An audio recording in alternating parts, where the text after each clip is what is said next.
I'm reminded of something Thich Nhat Hanh likes to say. My life is my teaching. Uh, I think it starts there.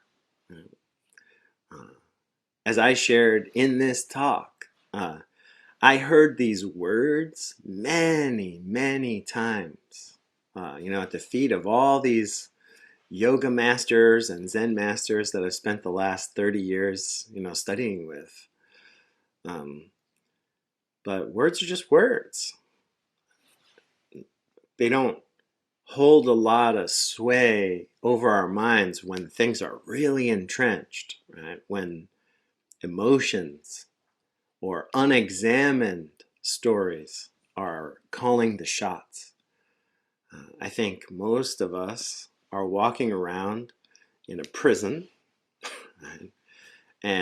But we don't know that that's the experience. We can't see the bars, right? Because we're being driven by the places where we are blind.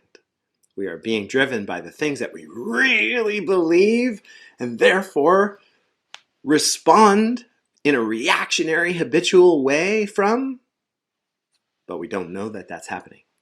Right? We are having the experience that we're very thoughtfully and very rationally, observing the things around us and making choices. Right? And we love that story. Human beings love that story.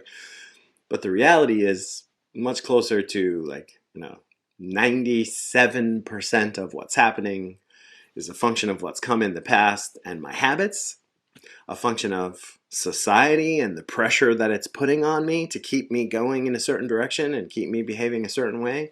And I feel, in my experience, that I have about 3 degrees of rudder. I have about 3 degrees of ability to change course at any given time. It's not as much as I might like to believe.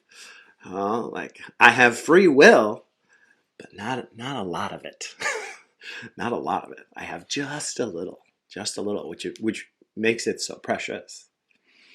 And so that's the first thing I'll say, is to give ourselves more space there and to just acknowledge, I don't learn that way. You can't just tell me something and bam, I'm just going to change my whole life now. Okay, thanks.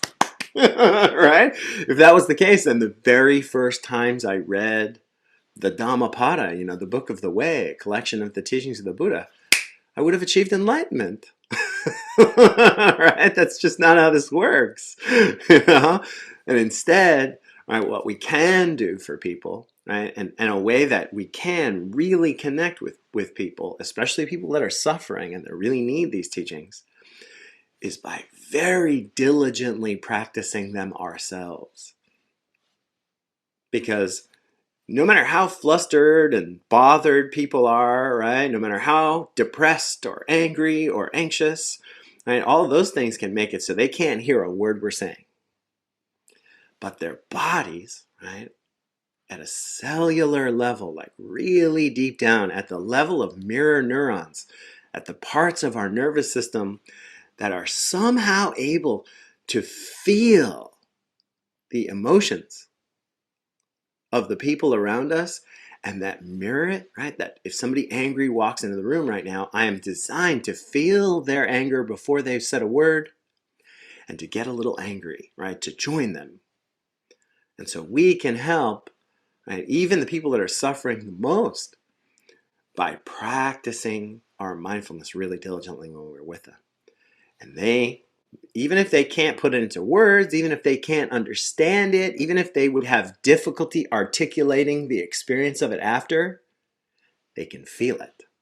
They can feel it. They can feel like, oh, that person is calmer than I am.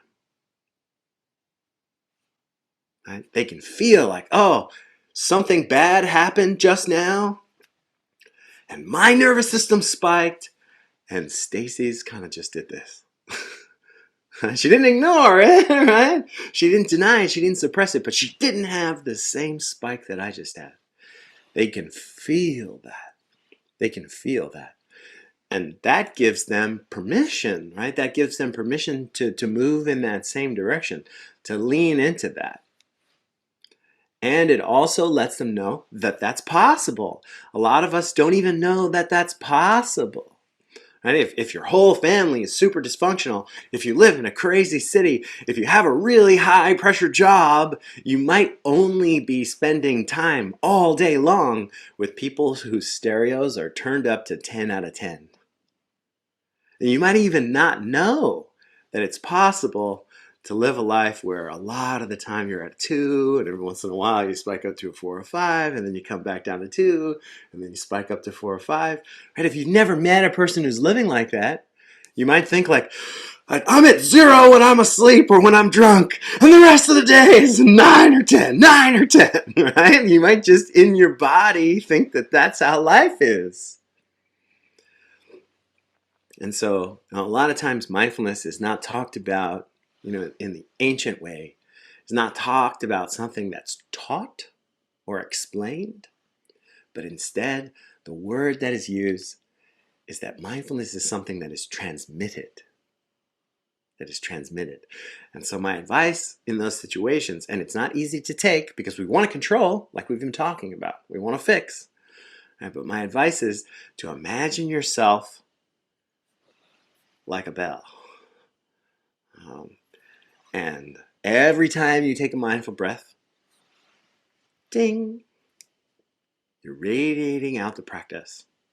Every time something happens and you don't overreact, but don't deny and don't repress, every time you just meet something, positive, negative, neutral, or mixed, in a loving way, ding, you're radiating the practice. You're radiating the practice.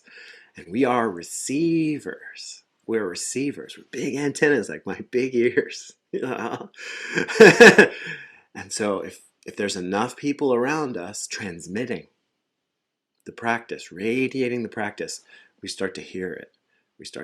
And then if you're lucky, that person, like I remember the first time a family member, came to me after watching me practice like this and hearing me talk about this for 15 years. And this close family member was like, Dave, I've decided that it's just really not skillful for me to speak when I'm angry, and I wanted to scream. I was like so happy and so flustered because I've been trying to teach that for 15 years, but it takes the time it takes. I hope that helps.